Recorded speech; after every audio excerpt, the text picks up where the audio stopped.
네, 3월 28일 수요일 중대본 브리핑 시작하겠습니다. 오늘 국내 확진자 숫자는 49만 839명입니다. 지난주 일주일간 평균은 약 40만을 유지하고 있습니다. 증가세가 정체되던 상황에서 오늘의 경우 보면 지난주 동일 요일에 비해서 다소 증가하였습니다.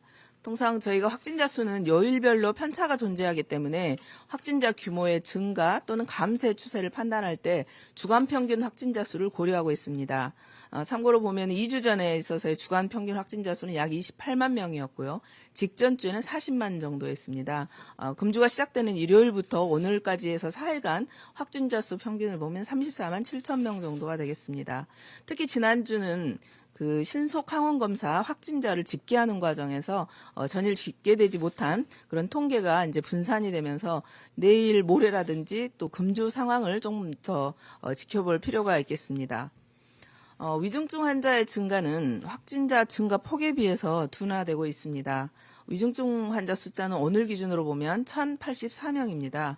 위중증 환자는 정점 이후에 또 당분간 증가할 것으로 예상되기 때문에 3월 말이나 4월 초에는 대략 한 2,000명 내외까지도 발생한다고 가정을 하고 의료체계도 여기에 대응을 하고 준비하고 있습니다. 사망자를 보겠습니다. 사망자 주간 평균은 340명입니다. 오늘 기준으로 하면 291명이 되겠습니다. 고인의 명복을 빌고 아울러 유가족들에게도 심심한 위로의 말씀을 전해드립니다. 의료체계는 상당한 압박을 받고 있습니다. 그렇지만 관리 범위 내에서 여전히 운영은 되고 있습니다. 현재 중환자 전담 병상 2,852개, 준중환자 병상 5,343개를 보유하고 있습니다.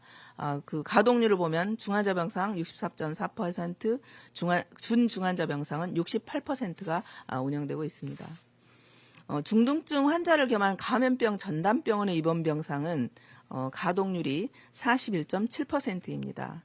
따라서 신규 확진자 중에 입원 치료가 필요한 경우 하루 이상 입원을 대기하는 환자는 현재까지는 없습니다.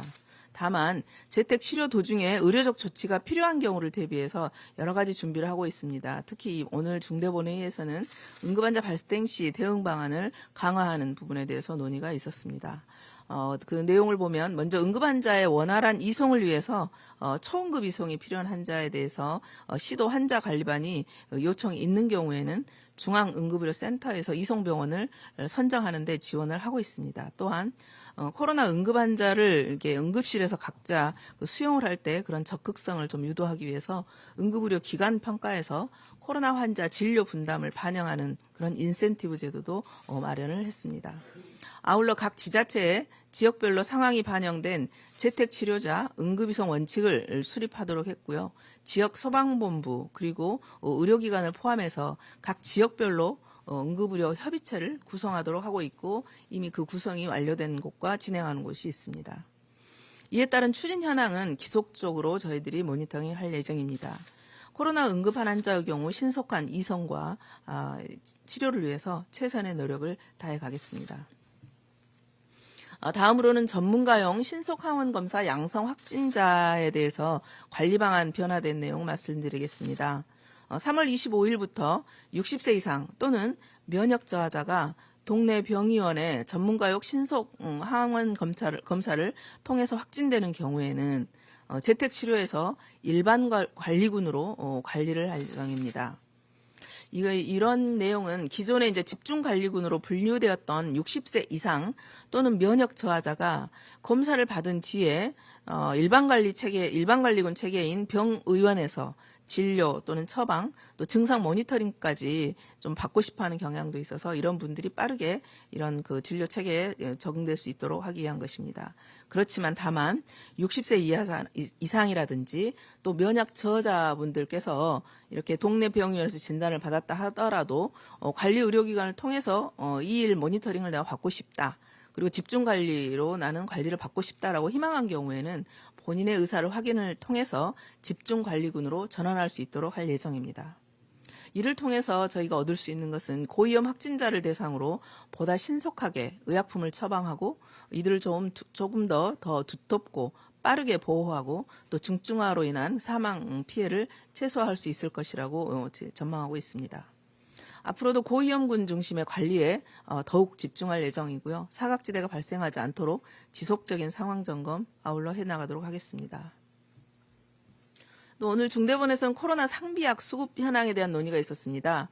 해열 진통제와 기침약 등 상비약의 수요 급증에 대응하기 위해서 생산과 수입을 확대합니다.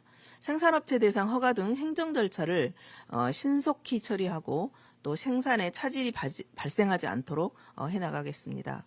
필요하다면 외국 의약품 중 국내에 허가된 품목과 동일한 조성의 품목에 대해서는 긴급 도입도 검토하겠습니다. 또한 의약품이 처방, 조제, 판매 등 전 과정에서 적절하게 유통될 수 있도록 철저히 관리해 나갈 예정입니다. 다음은 코로나19 백신 치료제 개발 현황과 지원 방안에 대해서 말씀드리겠습니다.